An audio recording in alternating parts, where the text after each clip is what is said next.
Now, let's dive into today's story. Chapter 1. The Foundation. Vernon Herring stood at his office window on the 42nd floor, watching the city sprawl beneath him like a chessboard. At 38, he had built Herring Dynamics from nothing into a multi-million-dollar defense contracting company. His methodical mind and ruthless business acumen had earned him respect and fear in equal measure. Those who knew him well understood one fundamental truth. Vernon Herring never forgot a slight, and he never forgave betrayal. The mahogany desk behind him held photos of his family. His wife Claire Doherty Herring, elegant and stunning at 34, and their 8-year-old daughter Emma, whose bright eyes mirrored his own steel-gray determination. Claire had been a socialite when they met, the daughter of old money who'd married beneath her station, or so her family believed. Vernon had proven them all wrong, building an empire that dwarfed her family's inherited wealth. "Mr. Herring?" His assistant knocked softly. "Your wife called. She wanted to remind you about the charity gala tonight." Vernon nodded without turning. Claire lived for these events, the glamour, the attention, the endless networking opportunities. She'd transformed from the shy debutante he'd married into a social butterfly who thrived on admiration. Something had changed in their marriage over the past year, a distance that Vernon attributed to his long hours and her growing independence. What he didn't know was that Claire's independence had a name: Nicholas Cabrera. At 36, Nicholas was everything Vernon wasn't: charming, spontaneous, and dangerously handsome. He'd met Claire at a gallery opening 6 months ago, and their affair had been swift and intoxicating. Where Vernon was calculated and reserved, Nicholas was passionate and impulsive. He worked as an art dealer, moving in the same social circles that Claire had embraced, understanding her need for excitement in ways her methodical husband never could. That evening, as Vernon adjusted his black tie in their bedroom mirror, Claire emerged from her walk-in closet in a stunning emerald gown that hugged her curves perfectly. Her auburn hair was swept up elegantly, and diamond earrings, a gift from Vernon for their 10th anniversary, caught the light. "You look beautiful," Vernon said, meaning it. Despite the distance between them, he still found his wife breathtaking. Claire smiled, but it didn't reach her eyes. "Thank you. Are you ready?" 8-year-old Emma bounded into the room wearing her pajamas, her blonde curls bouncing. "Mommy, you look like a princess." Claire's expression softened genuinely as she knelt to hug her daughter. "Thank you, sweetheart. Mrs. Patterson will be here soon to watch you." Vernon lifted Emma into his arms. "Be good for Mrs. Patterson, okay? We'll be back late." "I will, Daddy. Have fun at your fancy party." The innocence in his daughter's voice made Vernon's chest tighten. Emma was his world, the one pure thing in his increasingly complicated life. If he'd known this would be one of their last conversations, he would have held her longer. Chapter 2. Fractures in Paradise. The Winston Hotel ballroom glittered with the city's elite, all gathered for the Children's Hospital Charity Gala. Vernon moved through the crowd with practiced ease, his reputation opening doors and commanding respect. Claire worked the room separately, her laughter carrying across the space as she charmed donors and socialites alike. Vernon was deep in conversation with Senator Hayes about a potential defense contract when he noticed Claire's phone buzzing insistently on their table. She was across the room, animated in discussion with a group of younger philanthropists. The phone buzzed again, and Vernon glanced at the screen. "Emma, sick," appeared in the text preview from Mrs. Patterson. Vernon immediately excused himself and crossed the room to Claire. "Claire," Mrs. Patterson texted. "Emma's sick." Claire glanced at her phone, frowning. "She probably just has a stomachache. Mrs. Patterson worries too much. Maybe we should call." "Vernon, relax. It's probably nothing. This is the biggest fundraiser of the year." Claire's dismissive tone surprised him, but before he could respond, the evening's program began. What Vernon didn't see was Nicholas Cabrera watching from across the room, his dark eyes following Claire's every movement. Nicholas had been careful to avoid these types of events where Claire appeared with her husband, but tonight was different. Tonight, he was planning to tell Claire he was ready to leave his own marriage for her. Nicholas's wife, Erica Beasley Cabrera, stood beside him, oblivious to her husband's wandering attention. A successful pediatric surgeon, Erica was everything Nicholas claimed to want: intelligent, accomplished, and devoted. But she lacked the fire that drew him to Claire, the dangerous thrill of the forbidden. The evening progressed with speeches and auction items, Vernon's mind periodically drifting to Emma despite Claire's reassurances. During the silent auction, he stepped outside to call home. Mrs. Patterson answered on the first ring. "Mr. Herring, thank goodness. Emma's been throwing up for the past hour, and now she's having trouble breathing. I think you should come home." Vernon's blood chilled. "We're leaving now. If it gets worse, call 911. He rushed back inside to find Claire laughing with a group of women, including Erica Cabrera, though neither woman knew their connection through Nicholas. "Claire, we need to go. Emma's really sick." Claire's expression shifted to annoyance. "Vernon, can't Mrs. Patterson handle it? Dr. Morrison is here tonight. He's going to announce a major donation, and I promised I'd introduce him to the Westfield Foundation people." Vernon stared at his wife, seeing something in her eyes he'd never noticed before, a cold calculation that prioritized her social standing over their daughter's welfare. "Our daughter is having trouble breathing, Claire." "Fine," she sighed dramatically. "But you owe me for this." The 20-minute drive home felt like hours. Vernon's hands gripped the steering wheel while Claire checked her phone and complained about missing the evening's climax. When they pulled into their driveway, Mrs. Patterson met them at the door, her face pale with worry. "She's gotten worse, Mr. Herring. She's in the kitchen. She couldn't make it upstairs." Vernon rushed inside to find Emma collapsed on the kitchen floor, her small body convulsing as she gasped for air. Her lips had a blue tinge that sent terror through his veins. "Call 911, he shouted, dropping to his knees beside his daughter. Chapter 3, The Breaking Point. Emma lay gasping on the cold kitchen tiles, her tiny body fighting for each breath. Vernon cradled her head in his lap, his hands shaking as he tried to comfort her while Mrs. Patterson dialed 911. The elegance of the evening felt like a cruel joke now. His bow tie seemed to be choking him as he watched his daughter struggle. "Mommy," Emma whispered, reaching out with trembling fingers. Claire stood in the doorway, still in her emerald gown, her phone clutched in her hand. The screen was lit with text messages, and Vernon could see she was typing responses even as their daughter fought for breath. "Claire," Vernon's voice cracked with desperation. "Put the phone down and help me." Claire looked up, irritation flashing across her features. "I'm handling something important, Vernon." Mrs. Patterson called the ambulance. "Important?" Vernon couldn't believe what he was hearing. "Our daughter is dying." But Claire had already turned away, her phone pressed to her ear. "Nicholas, I can't talk right now." "No, we had to leave early." "Yes, it's family drama." Vernon's world tilted. "Nicholas." The name hit him like a physical blow, but he forced himself to focus on Emma. Her breathing was becoming more labored, her small face turning an alarming shade of blue. The paramedics arrived within minutes, their efficient movements taking over the kitchen. Vernon watched helplessly as they worked on Emma, inserting in 4 and placing an oxygen mask over her tiny face. The lead paramedic, a weathered man named Mike, looked grim. "We need to get her to Children's Hospital immediately. This looks like severe anaphylactic shock." As they loaded Emma into the ambulance, Vernon realized Claire wasn't following. She stood in their foyer, still on her phone, her voice low and urgent. "I can't miss Dr. Morrison's announcement, honey. Just take her to the hospital. I'll meet you there after the party ends."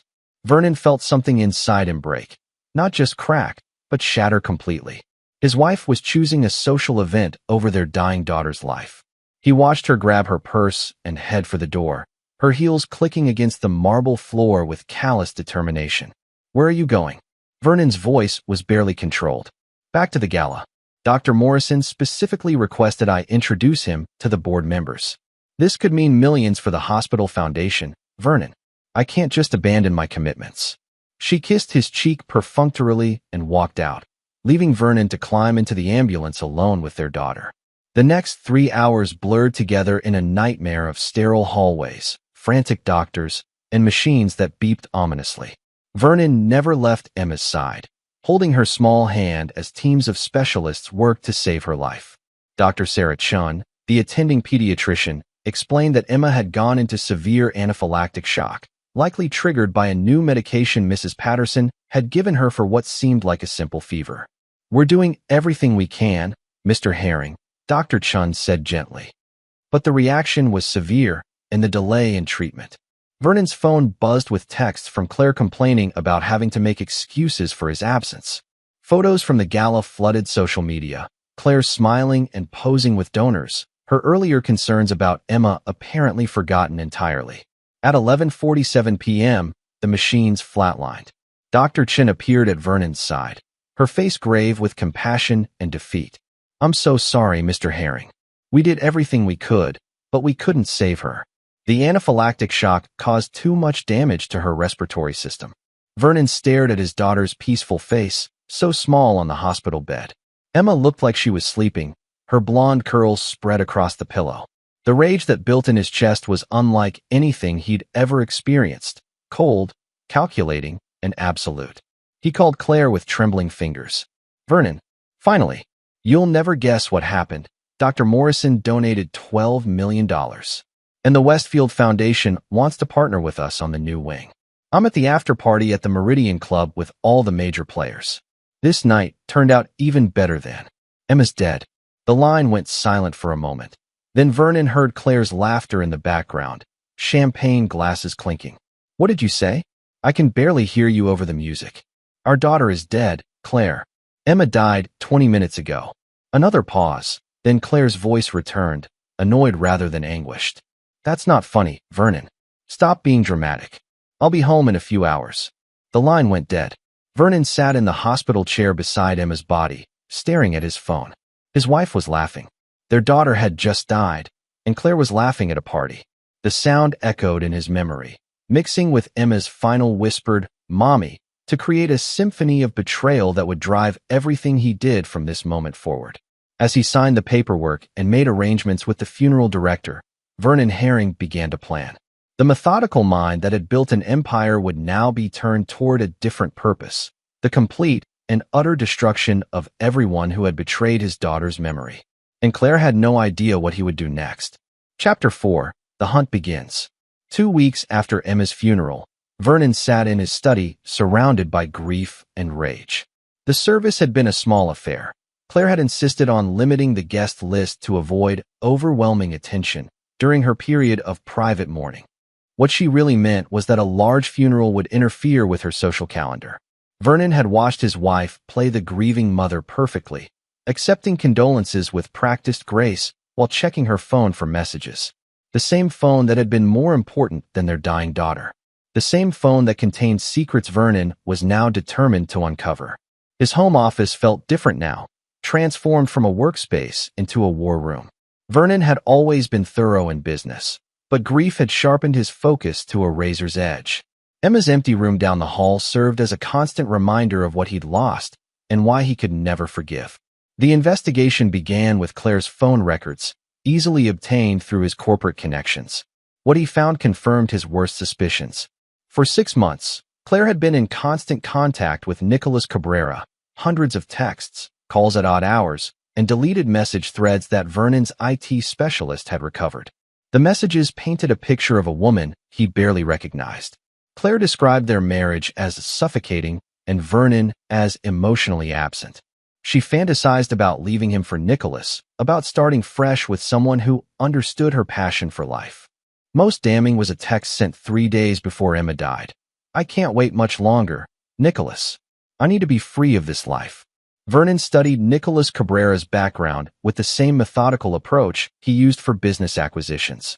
36 years old, married to Dr. Erica Beasley Cabrera for 8 years, no children by choice. Nicholas ran a small but successful art gallery that specialized in contemporary pieces, catering to wealthy collectors who valued both discretion and prestige. What made Nicholas particularly useful for Vernon's plans was his weakness: gambling. Nicholas had accumulated significant debts at underground poker games, borrowing against his gallery's inventory to fund his addiction.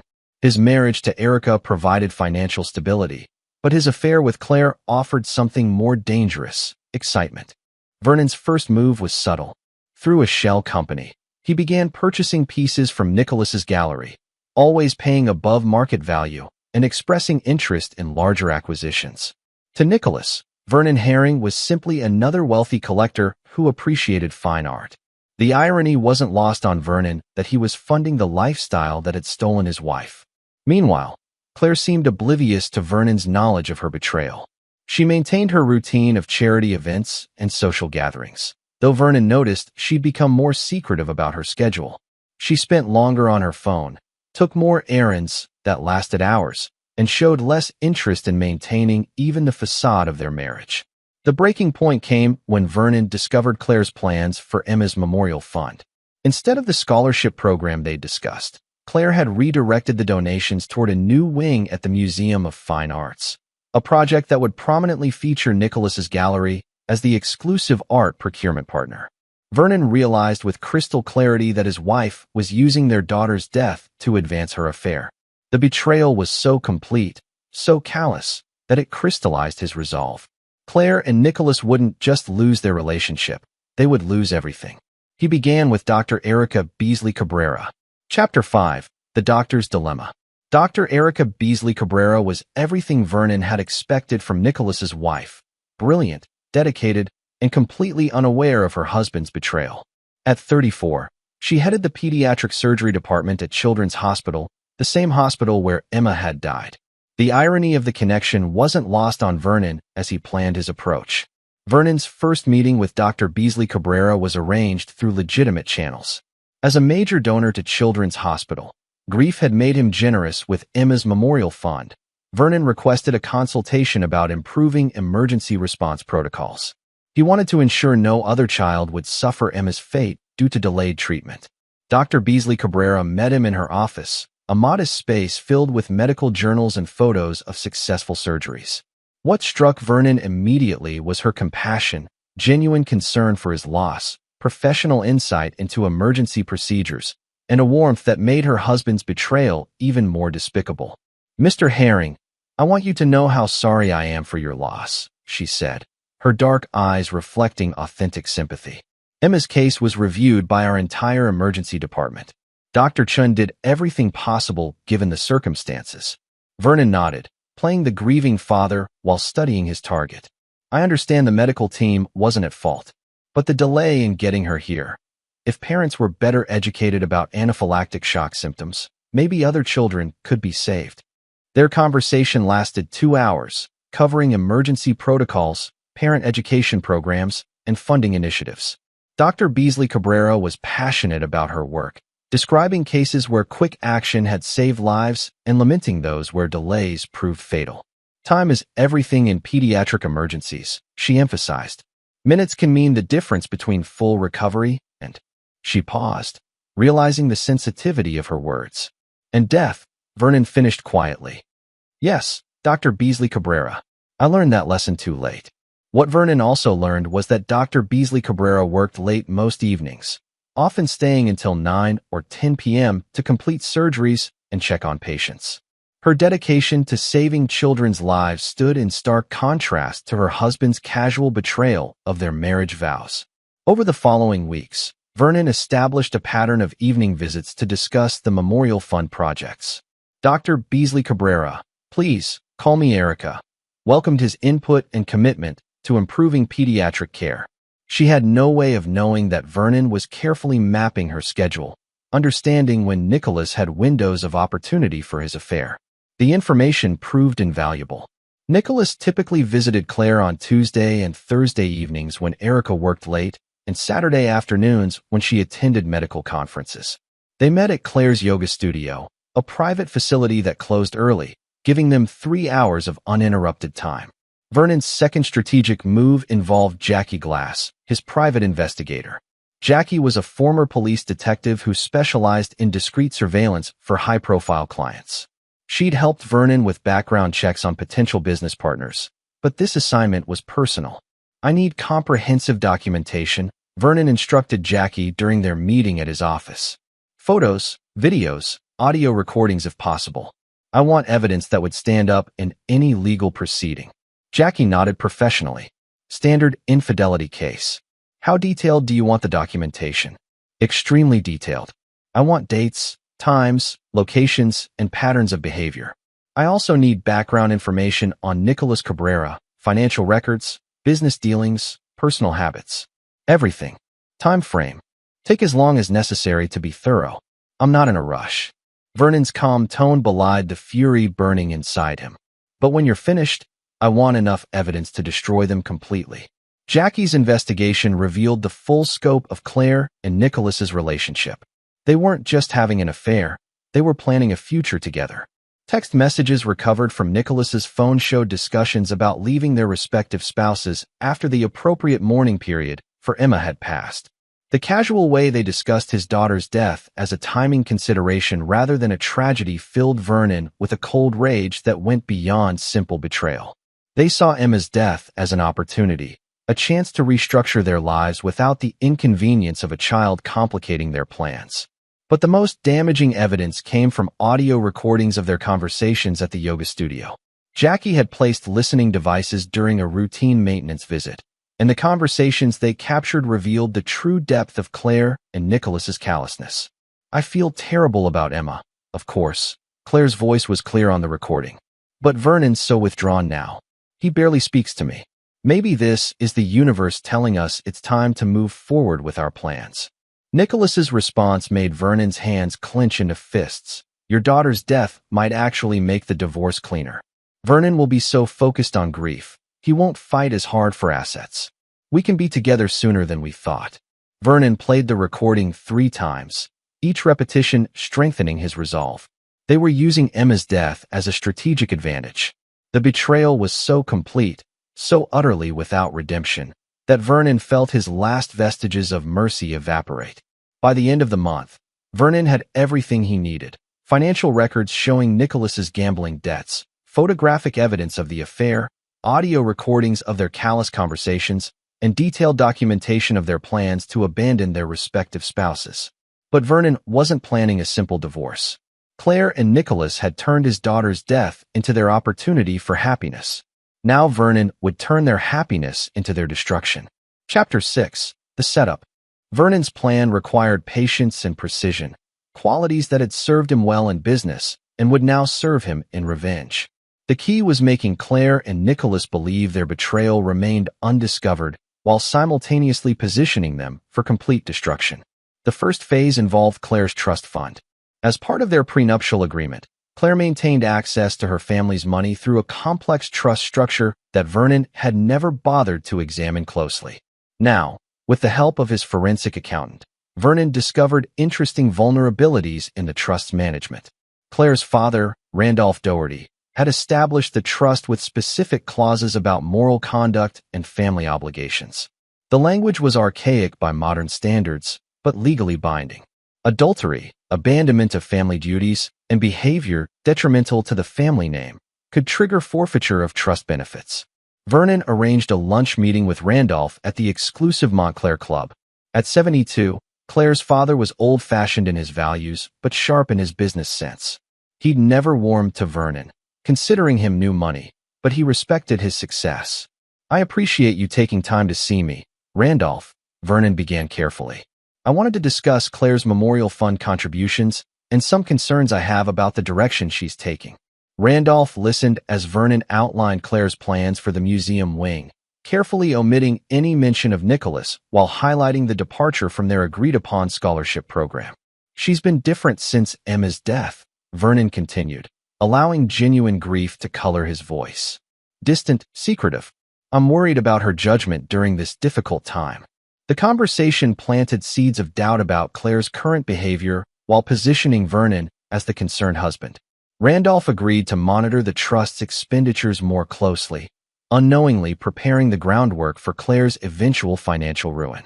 Meanwhile, Vernon focused on Nicholas's gambling problem. Through careful research, he identified the underground poker games Nicholas frequented, high-stakes affairs held in private clubs and wealthy homes. Using contacts from his defense contracting work, Vernon arranged to be invited to several games. Nicholas proved to be exactly what Vernon expected: reckless, overconfident, and terrible at reading people. Over several weeks, Vernon established himself as a fellow player while carefully observing Nicholas's patterns. The man bet emotionally, chased losses, and had several significant tells that Vernon cataloged for future use.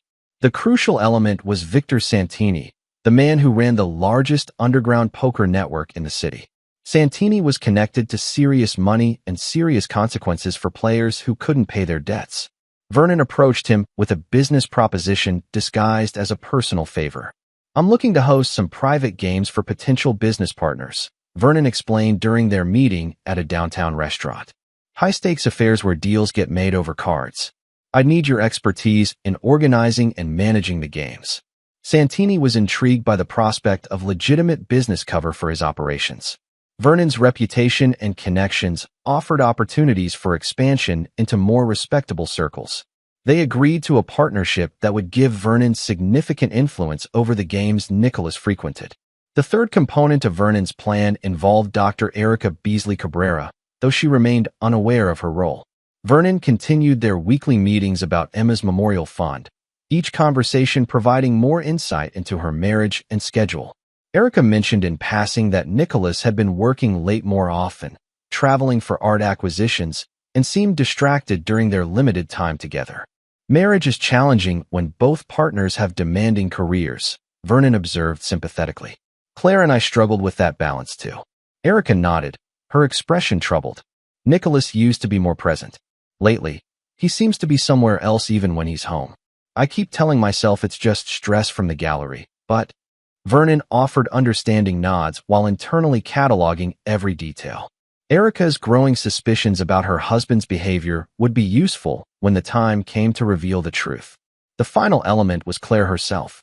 Vernon began subtly encouraging her independence, suggesting she pursue more ambitious social projects and supporting her increased involvement in various committees and boards. To Claire, Vernon's encouragement seemed like recognition of her capabilities. In reality, he was giving her more rope with which to hang herself. Claire responded predictably, spending more time away from home and becoming increasingly bold about her affair. She started taking weekend trips with girlfriends, attending evening events that lasted until the early morning hours, and showing less concern about maintaining appearances. Vernon documented everything through Jackie Glass's continued surveillance, while playing the role of the grieving husband who was throwing himself into work to cope with loss. Friends and family saw him as admirable in his stoic handling of tragedy, while Claire appeared increasingly selfish and frivolous in comparison. By December, 6 months after Emma's death, Vernon had assembled all the pieces of his plan. Claire and Nicholas believed they were successfully managing their secret relationship while preparing for their future together. Dr. Erica Beasley Cabrera suspected her husband was having an affair but lacked proof. Victor Santini was planning several high-stakes poker games that would give Vernon control over Nicholas's financial fate. None of them understood that they were all pieces on Vernon's chessboard, positioned exactly where he needed them for the final moves of his game. The methodical mind that had built an empire would now demonstrate what happened to those who betrayed Vernon Herring's family. Emma's memory deserved nothing less than complete and total revenge. Chapter 7. The Trap Closes. The Christmas charity auction at the Meridian Club provided the perfect setting for Vernon's plan to begin its final phase. The event brought together the city's elite, including many of the underground poker players Vernon had been cultivating. More importantly, it was the kind of high-profile social gathering where Claire felt most comfortable and most reckless. Vernon arrived early, positioning himself strategically near the silent auction tables. He wore his public mask of the grieving father with practiced ease, accepting condolences and praise for his memorial fund work.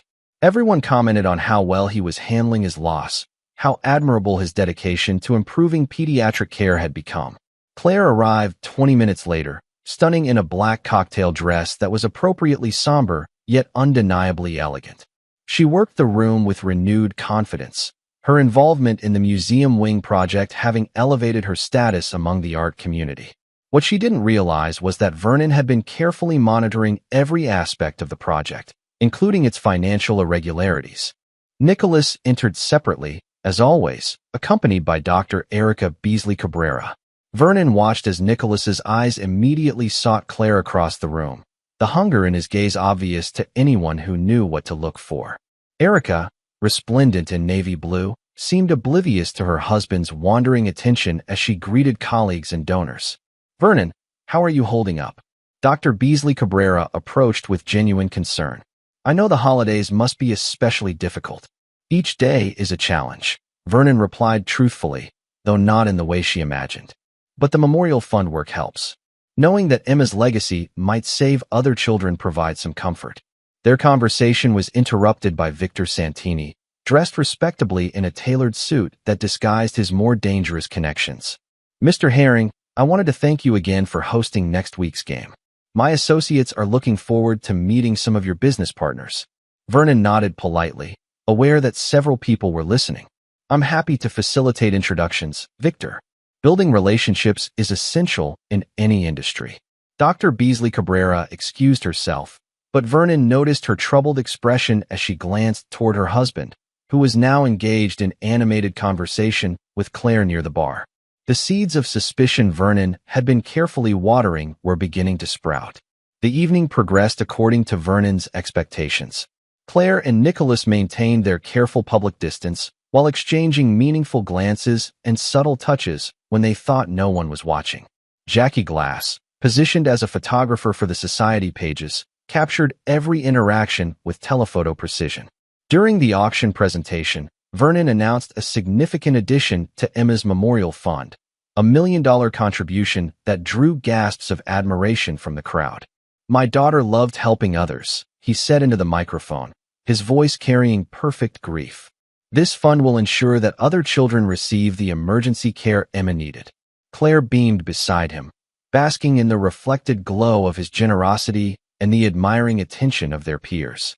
She had no idea that the money came from liquidating several investments she'd expected to inherit, or that the fund's true purpose was to expose her mismanagement of the museum project. After the formal presentations, Vernon made his way to Nicholas, who was admiring a sculpture near the gallery display. "Beautiful piece," Vernon commented, studying the bronze figure. "You have an excellent eye for art, Mr. Cabrera." Nicholas turned, surprised to be addressed by Vernon Herring. "Thank you, Mr. Herring. I actually recommended this piece for the auction. Art has always been my passion." "I can see that. In fact, I've been following your gallery's work. Very impressive portfolio." Vernon's tone was friendly, almost admiring. "I'm always looking for investment opportunities in the arts. Perhaps we could discuss your upcoming projects sometime." The conversation lasted 15 minutes, during which Vernon established himself as a potential major client, while carefully probing Nicholas's financial situation. Nicholas was eager to please, mentioning several expensive acquisitions he was considering and hinting at cash flow challenges that limited his ability to pursue larger opportunities. "I'd be very interested in hearing more about your acquisition plans," Vernon concluded. "Why don't you join me for poker next Thursday? I host a small game for business associates." Very discreet, high-quality conversation. Nicholas's eyes lit up at the invitation. Being included in Vernon Herring's private poker game would elevate his status considerably. "I'd be honored to join you." As they shook hands, Vernon felt the satisfaction of a trap perfectly set. Nicholas had no idea he'd just accepted an invitation to his own destruction. The evening concluded with Claire and Nicholas maintaining their careful charade while Vernon observed every interaction. During the drive home, Claire was unusually animated, describing the evening's success and the positive response to their museum project. "Did you see how impressed everyone was with the Memorial Fund announcement?" she asked, touching up her lipstick in the passenger mirror. "Emma would be proud of the legacy we're building." Vernon's hands tightened on the steering wheel. Claire's casual use of "we" when describing a project she was corrupting for her lover's benefit filled him with cold fury. Emma's legacy was being prostituted for an affair. "Yes," he said quietly. "Emma would want her memory to help expose the truth about people." Claire missed the deeper meaning entirely, continuing to chatter about future events and social obligations. Vernon let her talk while mentally reviewing the next phase of his plan. Thursday's poker game would begin Nicholas's financial destruction, while Friday would bring revelations that would shatter Dr. Erica Beasley Cabrera's marriage and Claire's carefully constructed facade. The trap had been 2 months in the making, with every element precisely positioned. Now Vernon would demonstrate what happened to those who betrayed his family and used his daughter's death for their own purposes. Emma's memory would be avenged, and neither Claire nor Nicholas would escape the consequences of their callous betrayal. Chapter 8. The Reckoning. Thursday evening's poker game was held in Vernon's private study, the same room where he'd planned his revenge. The irony wasn't lost on him as he arranged the table where Nicholas Cabrera would lose everything. 8 players attended, all wealthy businessmen with reputations to protect and money to burn. Victor Santini managed the game with professional discretion, ensuring proper atmosphere for both business and destruction. Nicholas arrived precisely on time, clearly nervous but excited about the opportunity.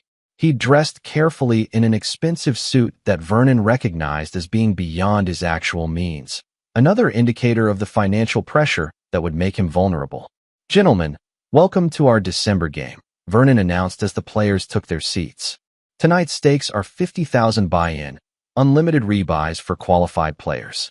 Nicholas's composure slipped slightly at the stakes announcement, but pride prevented him from backing down. Vernon had researched his target's ego carefully. Nicholas would never admit he couldn't afford to play at this level, especially in front of potential business connections. The game began innocuously, with Vernon playing conservatively while observing Nicholas's tells and betting patterns. The other players were skilled but not predatory, wealthy men who could afford to lose and played primarily for entertainment. Nicholas was clearly outclassed but tried to compensate with aggressive betting and psychological intimidation. By midnight, Nicholas had lost his initial buy-in and borrowed another 50,000 against his gallery's assets. Vernon had carefully arranged for the credit to be available, with Victor Santini providing financing at interest rates that would cripple Nicholas's business if not repaid quickly. "Rough night," Vernon commented sympathetically as Nicholas signed the loan documents. "Sometimes the cards just don't cooperate." "I'll turn it around," Nicholas replied grimly. "I can read people better than anyone at this table." Vernon smiled inwardly. Nicholas couldn't read anyone, especially not Vernon, who had been deliberately projecting weakness while holding premium hands. The next 2 hours confirmed Vernon's assessment as Nicholas lost the second buy-in and borrowed a third, then a fourth. By 3 a.m., Nicholas owed $200,000 to Victor Santini's organization, with his gallery and personal assets as collateral.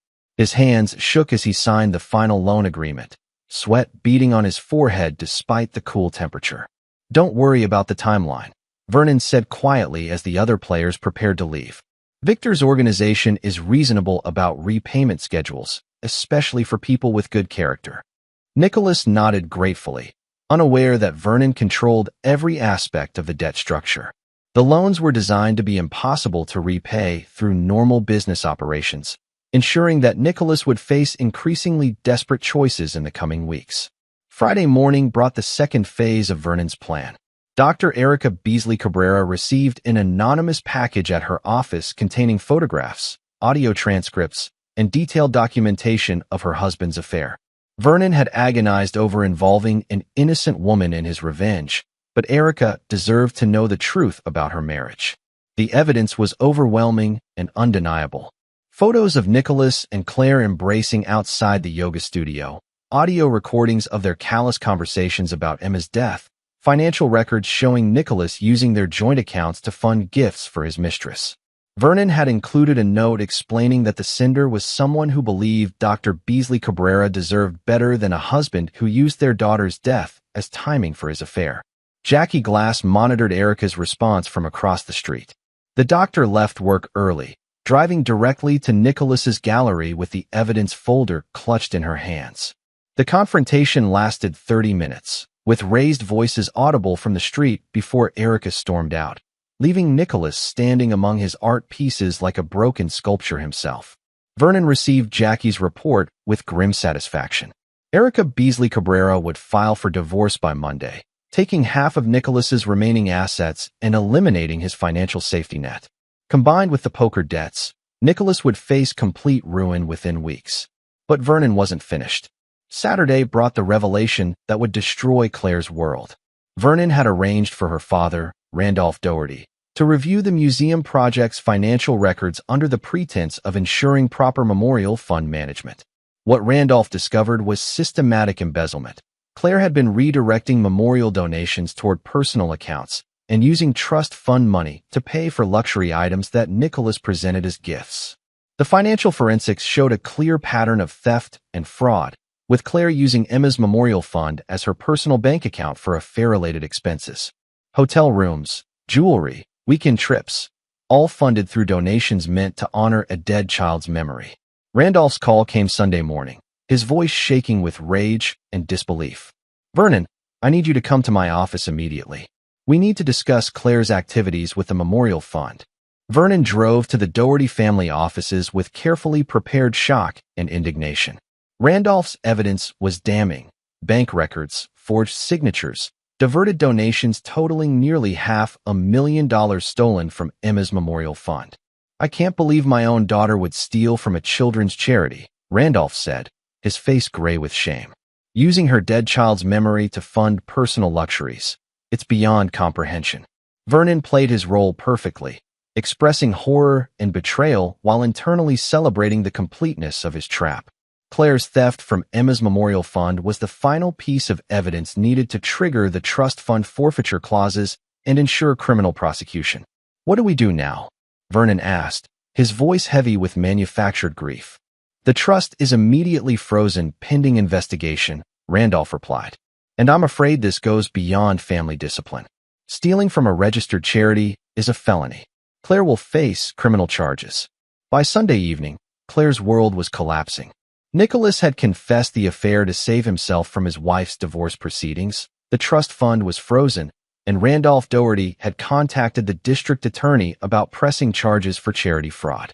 Claire returned home to find Vernon waiting in his study, surrounded by evidence of her betrayal. Bank records, photographs, audio recordings, and legal documents covered every surface. Her face went white as she realized the scope of what he knew. "You've been planning this," she whispered, sinking into a chair. "For months," Vernon confirmed calmly. "Ever since I discovered you were using our daughter's death to plan your new life with Nicholas."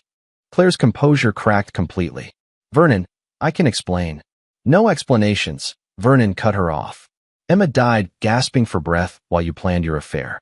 You used her memorial fund to pay for hotel rooms with your lover. You turned our daughter's legacy into your personal entertainment budget. The truth hung between them like a blade." Claire tried to speak, but Vernon's cold fury silenced her. "Nicholas owes $200,000 to people who break legs for late payments. Erica Beasley Cabrera is divorcing him and taking half his assets. Your trust fund is frozen, and you're facing felony charges for charity fraud. Your lover is ruined, and you're about to be imprisoned." Claire stared at him with growing horror. "What about us? What about our marriage?" Vernon's smile was as cold as winter. "Our marriage died with Emma, Claire. Now you get to discover what happens to people who betray my family." The reckoning had begun, and Vernon Herring never forgave. Chapter 9. No Mercy. 6 months later, Vernon stood in the same courthouse where Claire's divorce proceedings had concluded. Justice moved slowly, but it moved with devastating thoroughness when properly motivated. Vernon's influence and connections had ensured that every aspect of Claire and Nicholas's destruction was legally airtight and publicly humiliating. Claire had pled guilty to charity fraud to avoid a trial that would have exposed even more embarrassing details of her embezzlement. 3 years in federal prison, followed by 5 years of probation and full restitution of the stolen funds. Her mugshot had appeared on every local news station and newspaper, the fallen socialite who stole from her own daughter's memorial fund. The Doherty family had disowned her completely. Randolph had publicly stated that his daughter was dead to him, her actions so disgraceful that they dishonored 4 generations of family legacy. The trust fund forfeiture meant Claire would emerge from prison with nothing, no money, no connections, no future in the social circles she'd valued above her daughter's life. Nicholas's fate had been even more brutal. Unable to repay Victor Santini's organization, he'd lost his gallery, his home, and his reputation. The art world was small and unforgiving. Word of his gambling debts and marital infidelity had spread quickly, destroying his credibility with collectors and artists alike. Dr. Erica Beasley Cabrera had divorced him efficiently, taking half of his remaining assets and leaving him with enough debt to ensure permanent poverty. But Vernon's true masterpiece wasn't the financial or legal destruction.